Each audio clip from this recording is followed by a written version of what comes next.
Assalamualaikum warahmatullahi wabarakatuh.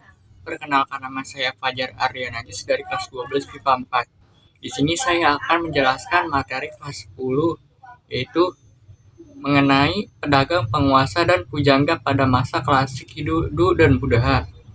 Mari kita simak video berikut. Satu di antara bangsa yang berinteraksi dengan penduduk kepulauan Indonesia adalah bangsa India. Kepulauan India, interaksi itu terjalin sejalan dengan meluasnya hubungan perdagangan antara Hindia dan Cina.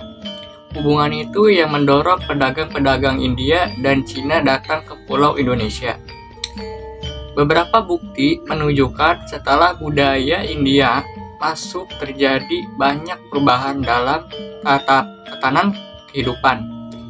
Berdasarkan bukti-bukti yang ditemukan, kerajaan tertua di Muara Kaman, Kalimantan Timur, yaitu Kerajaan Kutai, mendapatkan pengaruh yang sangat kuat dari budaya India, yaitu budaya yang dikembangkan oleh bangsa Arya di lembah Sungai Indus.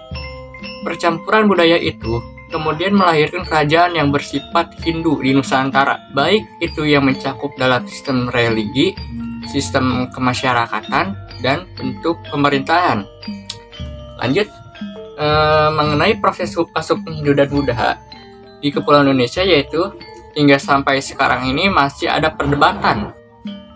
Pendapatnya berbeda-beda mengenai cara dan jalur proses masuknya. Beberapa pendapat juga masih ada, seperti teori Ksatria, teori Waisya, teori Brahmana, teori arus balik.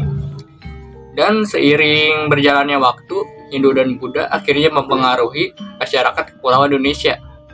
Setidaknya Hindu dan Buddha pada akhirnya dapat menghasilkan beberapa hal yang mempengaruhi Kepulauan Indonesia, antara lain kerajaan-kerajaan yang bercorak Hindu dan Buddha, terbentuknya jaringan Nusantara melalui perdagangan, dan akulturasi kebudayaan Nusantara dan Hindu dan Buddha, kerajaan-kerajaan bercorak Hindu Buddha, Kerajaan Kutai. Kerajaan Kutai merupakan kerajaan bercorak Hindu. Kerajaan ini didirikan pada abad ke-4 Masehi. Kerajaan Kutai terletak di Kalimantan Timur, di hulu Sungai Mahkamam. Raja yang terkenal dari kerajaan ini adalah Raja Muala Marmam. Yang kedua, selanjutnya, Kerajaan Tarumanegara. Kerajaan Tarumanegara juga merupakan kerajaan bercorak Hindu. Kerajaan ini terdiri dari sejak abad ke-4 Masehi. Kerajaan ini berpusat di daerah Bogor, Jawa Barat. Di dekat Sungai Citarum, raja yang terkenal dari kerajaan ini adalah Raja Purnamawan. Selanjutnya, Kerajaan Kalinga. Kerajaan Kalinga adalah kerajaan yang bercorak Buddha. Kerajaan ini terdiri sekitar abad ke-7 Masehi. Kerajaan ini berpusat di wilayah Pekalongan dan Jepara, Jawa Tengah. Penguasa yang terkenal dari kerajaan ini adalah Ratu Sima. Selanjutnya, Kerajaan Sriwijaya. Kerajaan Sriwijaya adalah kerajaan yang bercorak Buddha. Kerajaan ini berdiri sejak abad ke-7 Masehi. Kerajaan ini adalah salah satu kerajaan terbesar yang ada di Indonesia. Kerajaan ini meliputi wilayah Kamboja, Thailand, Semenanjung, Malaya, Sumatera, Jawa Barat, hingga ke Jawa Tengah. Pusatnya sendiri ada di wilayah Palembang, Sumatera Selatan. Penguasa yang paling terkenal dari kerajaan ini adalah Raja Balaputredawa. Selanjutnya, Kerajaan Mataram Kuno. Kerajaan Mataram Kuno adalah kerajaan yang bercorak Hindu. Kerajaan ini berdiri sejak abad ke-8 Masehi. Kerajaan ini berpusat di wilayah Jawa Tengah dan berpindah ke Jawa Timur. Pada abad ke-10, raja yang terkenal dari kerajaan ini adalah Raja Sanjaya. Selanjutnya, Kerajaan Kediri. Kerajaan Kediri adalah kerajaan yang bercorak Hindu. Kerajaan ini berdiri sekitar abad ke-10 Masehi. Kerajaan ini berpusat di ujung timur Pulau Jawa. Raja yang paling terkenal dari kerajaan ini adalah Raja Jayabaya. Selanjutnya, Kerajaan Singosari. Kerajaan Singosari adalah kerajaan yang bercorak Hindu. Kerajaan ini berdiri sejak abad ke-12 Masehi. Kerajaan ini berpusat di wilayah Malang, Jawa Timur. Raja yang paling terkenal dan kerajaan ini adalah Raja Kartanegara. Selanjutnya, Kerajaan Majapahit. Kerajaan Majapahit adalah kerajaan Hindu-Buddha terakhir yang menguasai Nusantara dan dianggap sebagai kerajaan terbesar dan sejarah di Indonesia. Kerajaan Majapahit didirikan oleh Raden Wijaya. Kerajaan ini berdiri sekitar abad ke-14 Masehi.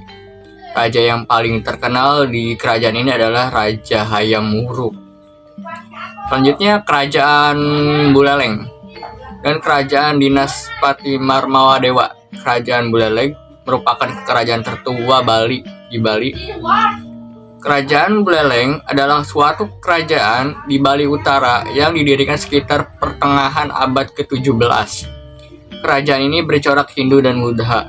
Adapun Kerajaan Dinasti Marwadewa merupakan kerajaan Hindu dan Buddha tertua di Bali. Kerajaan ini sudah ada sejak abad ke-10 Masehi. Raja yang terkenal di kerajaan ini adalah Raja Udayana. Lanjut, Kerajaan Tulang Bawang. Kerajaan Tulang Bawang adalah salah satu kerajaan yang pernah didirikan di Lampung. Kerajaan ini berlokasi di sekitar Kabupaten Tulang Bawang, Lampung. Tidak banyak catatan sejarah yang membahas mengenai kerajaan ini. Selanjutnya, Kerajaan Kapur. Kerajaan Kapur adalah bibit dari Kerajaan Sriwijaya. Kerajaan ini berdiri sejak awal abad ke-6 Masehi. Kerajaan ini bercorak Buddha. Lokasi kerajaan ini terletak di Kecamatan Mendo, Kabupaten Bangka, Provinsi Bangka Belitung. Nah, jadi terbentuknya jaringan Nusantara melalui perdagangan pada masa Hindu dan Buddha, yaitu melalui penguasaan laut. Kepulauan Indonesia mempunyai jalur perdagangan penting. Salah satu jalur itu adalah Selat Malaka. Saat itu, sering melewati jalur itu bangsa Cina dan India, yang notabene adalah peradaban besar kala itu. Karena adanya kehidupan penduduk di sepanjang Selat Malaka, menjadi lebih sejahtera oleh proses integrasi perdagangan di dunia. Yang melalui jalur laut tersebut, mereka juga menjadi lebih terbuka secara sosial ekonomi untuk menjalin hubungan niaga dengan perdagangan asing yang melewati jalur itu. Selama masa Hindu-Buddha disampingkan terbukanya jalur niaga Selat Malaka dengan perdagangan dunia internasional, jaringan perdagangan dan budaya antar bangsa dan penduduk di Kepulauan Indonesia juga berkembang pesat hingga saat ini. Karena terhubung oleh jaringan laut Jawa hingga Kepulauan Maluku. Mereka secara tidak langsung juga terintegrasikan dengan jaringan ekonomi dunia yang berpusat di sekitar Selat Malaka dan sebagai di pantai barat Sumatera dan seperti Barus. Selanjutnya, akulturasi kebudayaan Nusantara dan Hindu dan Buddha. Masuknya agama Hindu-Buddha juga menjadikan adanya proses akulturasi kebudayaan, hal yang bisa dibuktikan dengan beberapa adanya corak Hindu-Buddha. Dalam beberapa sisi kebudayaan antara lain yaitu seni bangunannya, seni rupa dan seni ukir, seni pertunjukan, seni sastra dan aksara, sistem kepercayaan, sistem pemerintahan, dan arsitektur. Sekian penjelasan dari saya. Wassalamualaikum warahmatullahi wabarakatuh.